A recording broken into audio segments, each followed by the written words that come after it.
जो संत रामपाल जी महाराज के सम्मान समारोह जो हुए हैं उनका ग्राउंड पर क्या असर है, आम जनता उसको लेकर क्या सोचती है, इसके विषय में कल हमारी पूरी मीडिया टीम ने खुद मैंने लोगों से उस चीज़ के रिव्यू लिए हैं कि आप लोग क्या सोचते हैं जो ये प्रोग्राम किए जा रहे हैं।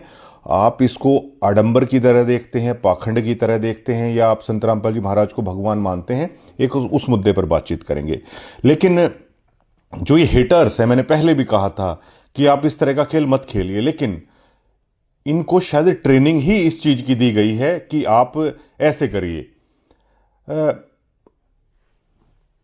चलिए कोई नहीं, ये लोग अपना काम कर रहे हैं। एक ज्योति सागर एक सिस्टर है, वो लिखती है, ये रिपोर्टर संत रामपाल जी महाराज के वहाँ एक साल पहले गया था, लेकिन पिछले सम्मान समारोह में सुरक्षा को देखते हुए इसे स्टेज पर नहीं चढ़ने दिया गया, जिसके चलते ये धीरे धीरे मैनेजमेंट के खिलाफ वीडियो बना रहा है। मतलब देखिए, मैंने वो वीडियोस भी हटा दी थी, लेकिन इन नफरती लोगों के हृदय में संत रामपाल जी महाराज का नाम लेने के बावजूद भी वो नफरत आज जो की त्यों बनी हुई है।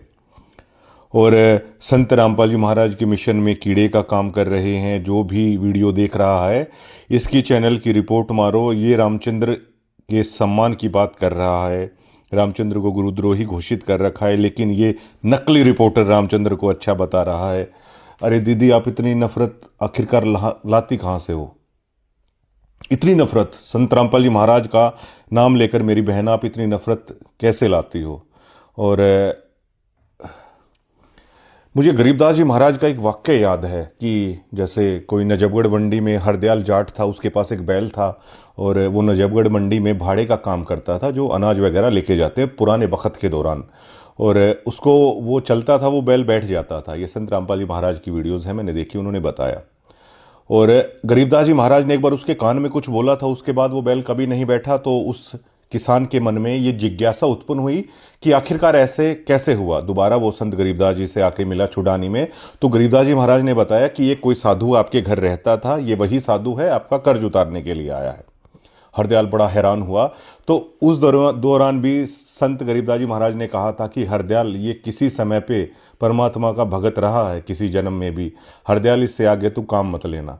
तो मतलब उस बैल को भी, मतलब गरीबदास जी महाराज ने, परमात्मा ने है, ये रिबेट, ये छूट है, उस दरमियान दिला दी थी।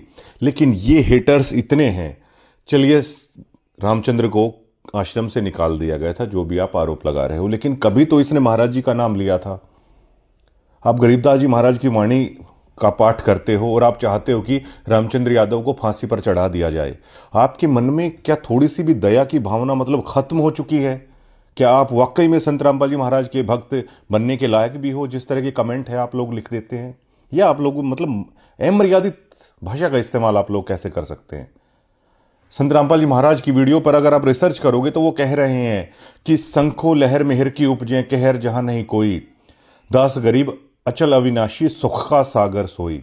वो ये कह रहे हैं कि जैसे संत रामपाल जी महाराज अपनी वीडियो में बताते हैं कि यहाँ पर कभी कभार ऐसा होता है, आपके मन में एक ऐसी लहर उठती है कि दुश्मन के प्रति भी, जिसने आपका बहुत नुकसान कर रखा हो, जो आपको फुट्टी आंख नहीं सुहाता, लेकिन फिर भी आपके मन में ऐसा आता है कि चलिए यार कोई बात नहीं, इसको मतलब माफ कर दीजिए। तो संत रामपाल जी महाराज कहते हैं कि जो सतलोक की बातें होती हैं, वहां पर हजारों लाखों ऐसी मेहर की लहर हैं आदमी के अंतरात्मा से, मतलब उपजती हैं, वो रहती हैं। लेकिन ये जो हेटर्स हैं, इनमें दिन में शायद एक बार भी कोई ऐसी लहर इनके हृदय में नहीं आती कि जहां पर मतलब दुश्मन तक को माफ करने की भावना इनके हृदय में आ जाए। ये इतने हेटर्स लोग हैं। और मैंने पहले ही कहा था, ये बच्चों का खेल मेरे साथ मत खेलिएगा, लेकिन ये दोबारा शुरुआत कर रहे हैं तो आप करिए। और वैसे भी दादू दयाल जी की एक वाणी है कि करे करावे साइयां मन में लहर उठा, दादू सरधर जीव के आप पर हो जा। ये लहर भी है, वो ऊपर वाला ही उठाता है ये जो सभी चीजें मन में आती हैं। और अब आते हैं उस चीज पर कि क्या संत रामपाल जी महाराज के सम्मान समारोह में वाकई में कुछ हो रहा है ये या ये पाखंड हो रहा है।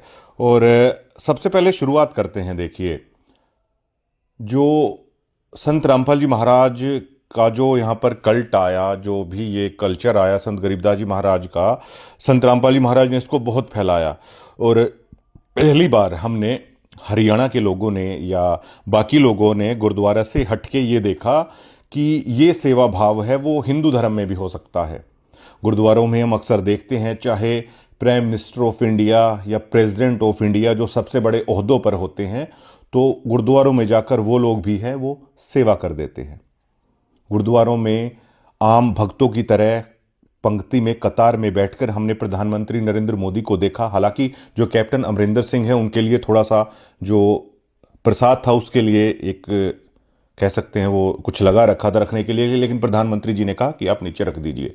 तो जहाँ जिस जगह पर जाकर प्रधानमंत्री तक के मन में ये भाव आ जाता है कि हम गुरुद्वारे में आए हुए हैं, तो हिंदुओं हरियाणा में जब ये चीज़ें आई तो हरियाणा के लोगों के लिए बहुत ये नई बात थी। उन्होंने गुरुद्वारे में तो देखा था, तो सबसे एक अहम चीज है जिसने लोगों का दिल जीता था कि गुरुद्वारों में गुरु के प्रति जो सेवा भाव है वो संत रामपाल जी महाराज ने जो पंथ खड़ा किया है उसमें हूबहू वैसे की वैसे। और बड़े बड़े लोगों को, चाहे वो गुरुद्वारे में हों, चाहे वो संत रामपाल जी महाराज के आश्रम में हों, मैं कह चुका हूँ, चाहे वो आईएएस हों, चाहे वो आईपीएस हों या बड़े बड़े रिच आदमी हैं, मैंने वहाँ पर सेवा करते हुए देखे हैं, लंगर में भी और बर्तन मांजते हुए भी देखे हैं। अगर हिटर्स की तरह होते ना, अगर उनके मन में ऐसी भावना नहीं होती, तो भैया ये बताइए, कोई आदमी आईपीएस रह चुका है, क्या वो बर्तन साफ करेगा? क्या उसके आगे पीछे जिसके नौकर घूमते हों वो आदमी ऐसा करेगा क्या? उस पर किसने असर किया? उस पर असर किया संत रामपाल जी महाराज की वाणियों ने। तो क्या ये जो प्रोग्राम हो रहे हैं, क्या ये संत रामपाल जी महाराज की वाणियों का प्रचार भी कर रहे हैं या नहीं कर रहे हैं? अब देखिए, नानक जी का सारा मामला, जो नानक जी का जो सिख धर्म है वो किस लिए हम मानते हैं? एक वो वाणियों की बेस पे चलता है, दूसरा चलता है वो लंगर सेवा जो करते हैं, और तीसरा चलता है जो ग्राउंड पर जाकर है वो जो मानव सेवा करते हैं उसके लिए चलता है, और पूरे विश्व में जाता है और सभी आदर के सही देखते हैं। मैं बता चुका हूं, चाहे प्रधानमंत्री स्तर के मतलब वहां पर जाकर है मतलब सेवा करते हैं, लंगर छकते हैं और वाणियों को सुनते हैं वहां पे आराम से बैठ के। इसी तरह संत रामपाल जी महाराज की जो अन्नपूर्ण मुहिम चली है, इसमें गरीबों को राशन दिया जा रहा है, गरीबों के मकान बनवाए जा रहे हैं, और किसानों को जो पाइप दिए गए हैं उससे किसानों को है राहत मिली है। मतलब ग्राउंड पर कंक्रीट काम हो रहा है। उसके बाद पूरे हरियाणा में इस बात की चर्चा चली कोई कंक्रीट काम हुआ तो। लेकिन जो ये प्रोग्राम हो रहे हैं, क्या वो प्रोग्राम संत रामपाल जी महाराज की वाणियों का प्रचार है वो कहीं पर कर रहे हैं? इस विषय पर है आज हम चर्चा करेंगे। देखिए, जो आज का जो मॉडर्न जो समाज है ना, वो कबीर जी को वो रियलिस्टिक मानता है, कबीर जी की वाणी को, जिस वाणियों का प्रचार संत रामपाल जी महाराज करते हैं।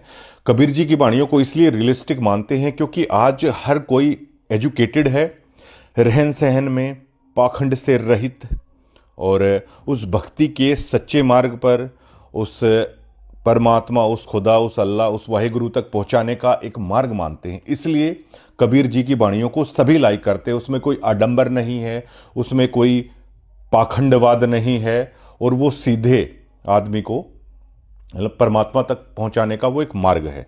इसलिए कबीर जी को सब लाइक करते हैं। जिसका संत रामपाल जी महाराज है वो प्रचार कर रहे हैं, वो चीजें साइंटिफिक है, इसलिए लोग इस पंथ से जुड़े भी। और देखिए,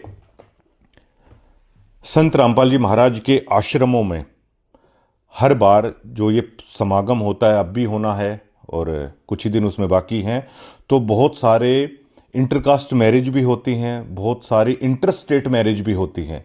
अब हमारे हरियाणा में अगर कोई बिहार से शादी करता है तो देखिए, इस बात को सभी जानते हैं। कुछ लोग कहते हैं ये पैसों में लेके आए हैं, कुछ लोग कहते हैं अरे ये तो बिहार से शादी करके लाए हैं। हालांकि हमारा संविधान इस चीज़ों को नहीं मानता, लेकिन फिर भी हमारे आम समाज में उन लोगों को थोड़ा सा हेय दृष्टि से है वो देखा जाता है, ये तो बिहार से लेकर आए हैं। लेकिन संत रामपाल जी महाराज के आश्रमों में आप कभी देखिएगा, हरियाणा के बहुत सारे लड़के ऐसे होते हैं जिनकी शादी हो रही है बिहार की लड़की से, जिनकी शादियां हो रही हैं मध्य प्रदेश की लड़की से, महाराष्ट्र की लड़की से, या असम हो गया, बंगाल हो गया। ये आप आसानी से वहां जाके देख सकते हैं।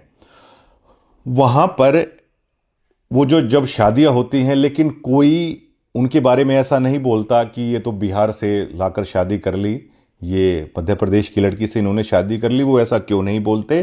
क्योंकि आम लोगों को ये पता है कि संत रामपाल जी महाराज के आश्रम में जो शादी होती है वो दहेज रहित होती है। संत रामपाल जी महाराज के आश्रम में जो शादी होती है उसमें किसी तरह का ज़्यादा दिखावा है नहीं किया जाता, बिल्कुल साधारण तरीके से हैं वो शादियां हो जाती हैं परमात्मा को साक्षी मानकर। इसलिए जब वो समाज के अंदर आते हैं तो हरियाणा के लड़के ने बिहार की लड़की से शादी की, उनको कतई भी हे दृष्टि से नहीं देखा जाता, मान सम्मान की दृष्टि से देखा जाता है। ये भुंडू प्रधान छारा का मैं इंटरव्यू कर रहा था तो उन्होंने भी कहा था कि देखिए दहेज में या खर्चे कितने पैसे लगते हैं और महाराज जी तो मतलब एक एक जोड़े में है, मतलब शादी करा देते हैं। ये संत रामपाल जी महाराज का बहुत महान कार्य है। वो एक तरीके से ये शादियां करके पूरे हमारे भारत देश को एक सूत्र में पिरो रहे हैं। पूरा भारत देश एक हो रहा है, जो रिश्तेदारियां बन रही हैं। रणदीप हुड्डा ने देखिए नॉर्थ ईस्ट में जाके शादी की थी ना, तो हमारे चाचा ताऊ तब भी ये सवाल है, वो कौतूहल का विषय बना था, रणदीप हुड्डा ने नॉर्थ ईस्ट में शादी कर ली। इतने बड़े एक्टर भी अगर ऐसा करते हैं तो भी हमारे हरियाणा में ये मानते हैं नॉर्थ ईस्ट में शादी कर ली उन्होंने। लेकिन संत रामपाल जी महाराज के यहां पर हो रहा है ना, तो लोग उन्हें सम्मान की, इज्जत की दृष्टि से देख रहे हैं। ये एक संत का कमाल होता है, पूरे देश को एक सूत्र में पिरो रहे हैं। एक सबसे बड़ी ये चीज है जिससे लोग प्रभावित हो रहे हैं। और संत रामपाल जी महाराज से जुड़कर लाखों लोगों ने नशे छोड़े हैं। ये इस बात के पुख्ता सबूत हैं। संत रामपाल जी महाराज को गुरु बनाकर लाखों लोगों ने नशे छोड़े हैं। बहुत सारे नशा मुक्ति केंद्र भी हैं। मेरे कई सारे नॉन दोस्त हैं जिनके उन्होंने अपने भाई को नशा मुक्ति केंद्र में छोड़ा, लेकिन उन्होंने बताया कि कुछ हासिल नहीं हुआ। उनका पैसा है वो खर्च हुआ, आने के बाद दोबारा से मतलब वो फिर है वो शुरू कर देते हैं। और नशा मुक्ति केंद्र का जो कई जगह ऐसी बातें भी आती हैं, नशा मुक्ति केंद्र का इस तरह का व्यवहार था वो भी उन्होंने सहन किया। लेकिन नशा मुक्ति केंद्र हमारे हर डिस्ट्रिक्ट में या जगह मिल जाएंगे, लेकिन उसमें सफलता नहीं मिली, सफल नहीं हो सके। लेकिन एक संत को जब किसी ने गुरु धारण किया, उस संत की शिक्षा को किसी ने ग्रहण किया, तो नशा मुक्ति केंद्रों से जो नहीं हुआ वो एक संत की वाणी ने कमाल कर दिया। ये संत रामपाल जी महाराज की चर्चा हर जगह पर है।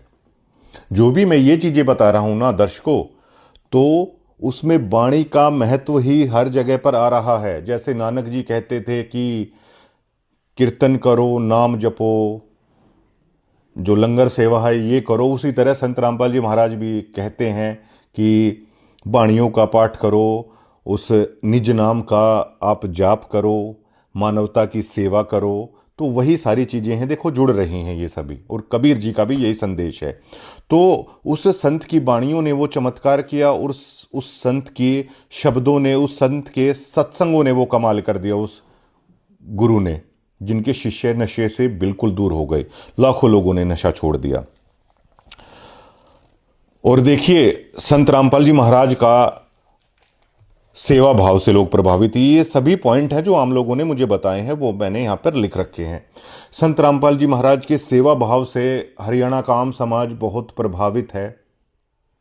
गरीबों के वो मकान बना रहे हैं, किसानों के लिए जो पाइप उन्होंने दिए हैं, जो राशन वो दे रहे हैं। हालांकि संत रामपाल जी महाराज ये कहते हैं कि परमात्मा तो उसको जानो, कि वेद में लिखा है परमात्मा तो उसको जानो जो तीनों लोकों में प्रवेश करके सबका धारण पोषण करता है, वो परमात्मा है। इन तीनों लोकों में जो हो रहा है वो पूर्ण परमात्मा ही सभी को खाने के लिए दे रहा है। और हमारे चाचा ताऊ में भी ये चर्चा आम है कि कीड़ी से लेकर हाथी तक को भाई खिलाने वाला वही है। संत रामपाल जी महाराज कहते हैं कि कण कीड़ी को और मन हाथी को वो परमात्मा ही करता है। ये आम बुड्ढे भी हैं, इस बात को बहुत श्रद्धा के साथ मानते हैं कि भाई मल्ल की खवारा है सारी चीजें, ये कह देते हैं। तो जो ये कंक्रीट काम किया है संत रामपाल जी महाराज ने, इसकी हर जगह चर्चा है। लेकिन ये सभी चीजों की जो मैंने बताई है, ये वाणियों से जुड़ी हुई चीजें हैं, ये गुरु से जुड़ी हुई चीजें हैं, ये संतों का मार्ग है, ये कबीर जी का मार्ग है, ये उन गुरुओं का मार्ग है जिनसे लोगों ने ये किया।